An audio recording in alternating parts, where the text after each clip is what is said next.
Mtuhumiwa au mshtakiwa Tundu Antipas Lissu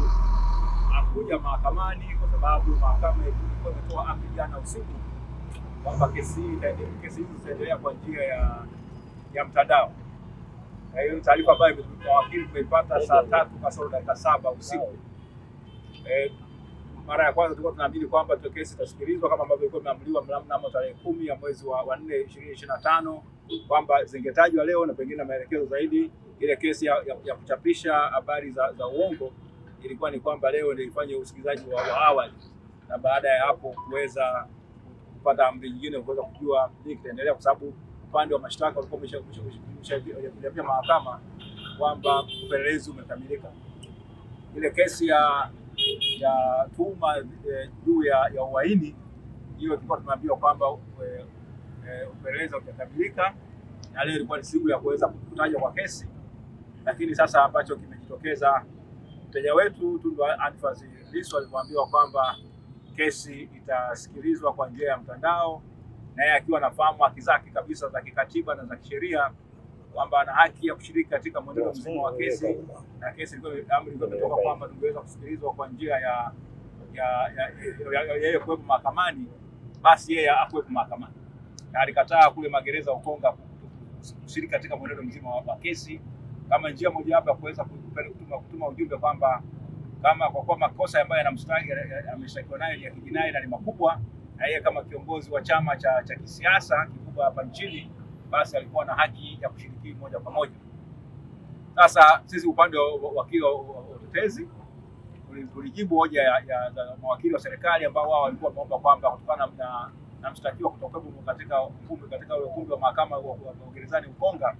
kwamba kesi hizo ziahirishwe. Tulikuwa na mapingamizi ambayo na maombi kwa tuliyaomba kwamba tuliomba mahakama kwanza chini ya hakimu Muhini kwamba amri zitolewe kwamba mteja wetu au aje mahakamani, wale ambao wamemshikilia kule ndani wao wanamleta mahakamani, na kwamba alinyimwa haki ya kuweza kuonana na mawakili wake, kwa sababu mawakili wote tumekwenda kule juzi na jana hatukuweza kumuona, ilipokuwa ni mwenzetu tu mmoja ambaye alifanikiwa kumuona juzi kwa muda mfupi, lakini kwa kuzungumza naye kwa njia ya simu na kwenye kioo, kwamba kiasi kwamba ile haki yake, ule usiri kati ya wakili na mteja wake ilikuwa haipo kabisa. Kwa maana hiyo kile kilichofanyika ambacho wakili alimuona siku ya juzi alifanya haikuwa kwa kweli kama ni mazungumzo kati ya wakili na mteja wake.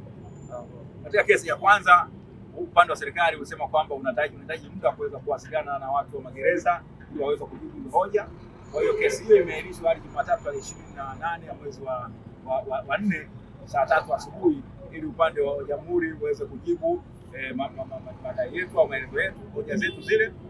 Na kesi ya pili ya uhaini baadaye ilikuwa chini ya hakimu mfawidhi Kiswaga, ambaye hoja kama zile zilitokeza, lakini upande wa serikali safari wakaweza kujibu hizo hoja, na sisi tunaonyesha kwamba namna gani ambavyo haki za mteja wetu za kikatiba na za kisheria na pamoja na za kanuni na za zile maazimio au maagano mbalimbali ya kimataifa ambayo Tanzania ni mwanachama wake, ambayo inalinda haki za binadamu na watu, jinsi ambavyo zimekiukwa. Sasa bwana kufanya hizo hoja kwa muda mrefu, na baadaye upande wa serikali wakajibu, na sisi tukafanya mabezo ya mwisho, na mwisho wa siku ikawa ni kwamba hakimu ametoa uamuzi wake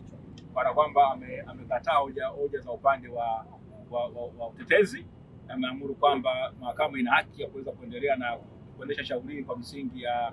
kusikiliza kimtandao bila mteja wetu kuletwa mahakamani. Lakini sasa sisi hiyo ndio amri ambayo tulionayo hivi sasa. Kwa hiyo ni jukumu letu upande wa wakili wa utetezi kwenda kukaa chini na kutafakari kitu gani cha kufanya ili kuweza kulinda haki za mteja wetu. Kwa hiyo hapo ndipo tulipo. Kama mlivyoweza kuona ni kwamba kutokana na sisi kesi hii kuendeshwa kimtandao, hata nyinyi waandishi wa habari hamkuweza kushiriki, na vile vile watu wengi hawakuweza kushiriki, lakini jaji amesema hakimu amesema njia ya mtandao inawafanya watu wengi zaidi kuweza kupata kushiriki. Sasa sijajua swala ni kwamba hiyo ndio hukumu ambayo umma inatakiwa iweze kutoa juu ya maamuzi hayo ya mahakama. Kwa hiyo hapo ndipo tulipo, lakini tunafahamu watu wengi sana ambao ni wapenzi, ndugu na jamaa wa Lissu pamoja na viongozi wenzake wa Chadema wataka kushiriki katika kesi hii wakashindwa, na tumepata habari kwamba wengine wamepigwa na kuna habari ambazo zinathibitisha kwamba kuna mwingine ameuawa. Sasa haya yote ni masuala ambayo kwa kweli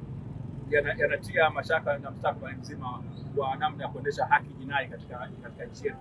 Kwa hiyo basi, nyinyi waandishi wa habari ambao mlikuwepo, ambao mmefuatilia hizo habari, wewe mkazichunguza na kuweza kutoa taswira sahihi kwa umma juu ya mambo yameendelea hivi leo. Lakini sisi tunasisitiza kwamba mteja wetu haogopi mashtaka haya, bali anataka ashtakiwe katika mahakama ambayo ni ya wazi, na mwisho wa siku ataenda kutetea na kuweza ukweli kuweza kufahamika kwamba kweli